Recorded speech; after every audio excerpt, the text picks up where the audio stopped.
احیاء العلوم میں حجت الاسلام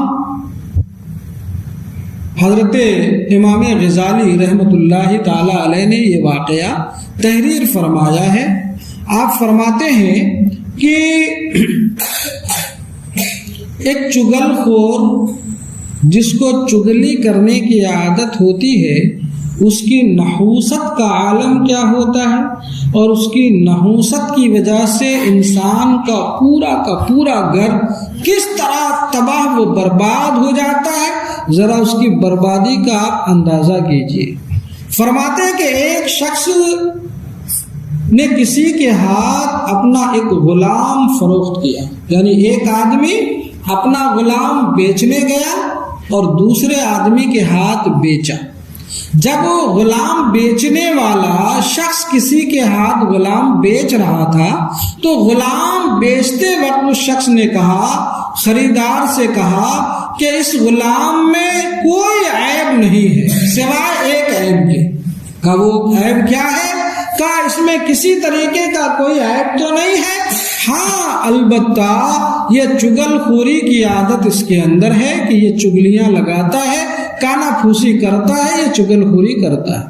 خریدار نے اس عیب کو بڑا معمولی سمجھا, کہا جب کوئی اور دوسرا عیب نہیں ہے, صرف یہ عیب ہے, یہ کوئی بڑا عیب نہیں ہے, چلو میں خرید لیتا ہوں. اور اس نے اس غلام کو خرید لیا.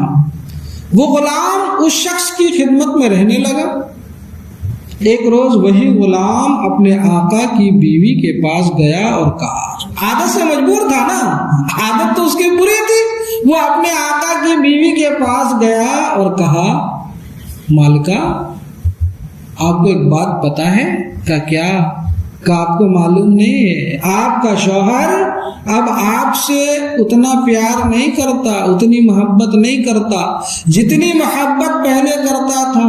اب تو وہ آپ کو چھوڑ کر ایک حسین و جمیل اور خوبصورت لونڈی خریدنے کا ارادہ رکھتا ہے, اور آپ کو چھوڑ کر اس کے ساتھ عیاشیاں اور جو ہے عیش و عشرت کرنے کا ارادہ رکھتا ہے, اپنی راتیں رنگین کرنے کا ارادہ رکھتا ہے. اچھا یہ بات ہے, میرے شوہر کو اب مجھ سے محبت نہ رہی.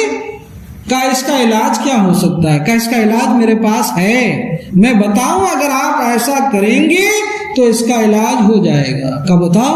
اب عورت تو ناقص العقل اور جو ہے بڑے کمزور ارادے کی مالکہ ہوتی ہے کہ میرا شوہر مجھے چھوڑ کر اور عورت کے ساتھ اپنی رات رنگین کرنے کا سوچ رہا ہے. کا علاج جلدی بتاؤ, کرنا کیا ہے؟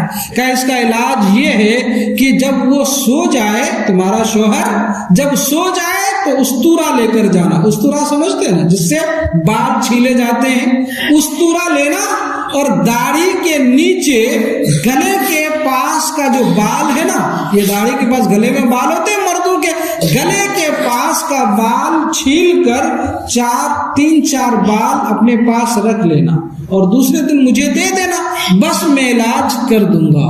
اور سوچی ٹھیک ہے, آسانی سے علاج ہو جائے گا. اس نے استورا بستر کے نیچے چھپا دیا. ادھر وہ چگل خور اپنی مالک کے پاس گیا اور کہا, میرے آقا آپ کو ایک بات معلوم ہے؟ کہ نہیں. کہ میں بتاؤں؟ کہ بولو کیا بات ہے؟ کہ مالکہ کو اب آپ سے وفا نہ رہی, اس کے دل میں گناہ پنپ رہا ہے اور اس کے تعلق کسی غیر مرد سے ہے معاذ اللہ, اور اس سے ان کی باتیں چل رہی ہوتی ہے آپ کے غائبانے میں, اور یہیں تک بات رکی نہیں ہے, وہ آپ کو جان سے مار کر اس مرد کے ساتھ اپنی زندگی جو ہے گزارنا چاہتی ہے, گزر بسر کرنا چاہتی ہے. اس کے مالک نے کہا, یہ کیا کہہ رہے ہو؟ کہ اگر آپ کو یقین نہیں ہے میری باتوں پر تو ایک کام کرنا, آج رات میں جب بستر پر جانا تو سونے کا ناٹک کرنا, سونا نہیں, سونے کا ناٹک کرنا, آنکھیں بند رکھنا, دیکھنا جب وہ آپ کو سوتے ہوئے پائے گی تو بستر کے نیچے سے چھرا استورا نکال کر وہ آپ کا گلا کاٹنا چاہے گی. شوہر نے کہا, اتنی خطرناک پلاننگ میری عورت کی, اب انسان کے سامنے یہ بات آ جائے تو اللہ اکبر. اب وہ بھی بستر میں گیا تو آنکھیں بند کر لی اور سونے کا ناٹک کرنے لگا، ایسا ظاہر کرنے لگا کہ میں نیند سے سو چکا ہوں۔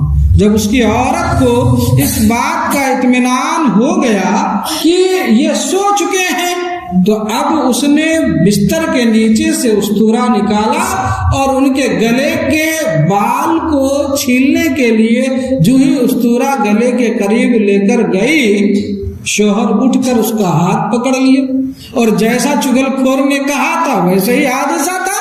اس نے چھرا اور استورا عورت سے چھینا اور عورت کا گلا کاٹ کر اسے قتل کر دیا۔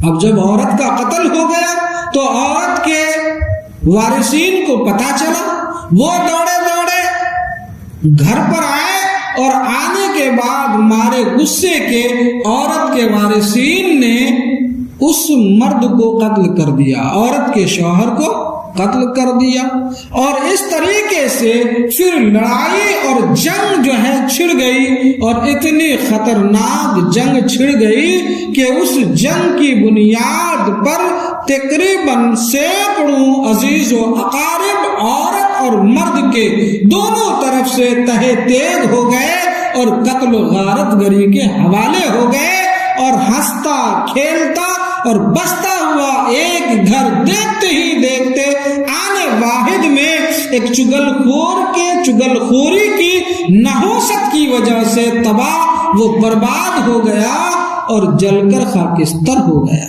لہذا مسلمانوں، اندازہ ہوا، اس سے معلوم ہوا اس سے کہ چگل خوری ایک ایسی بیماری ہے، چگل خوری کی عادت یہ ایک ایسی منحوس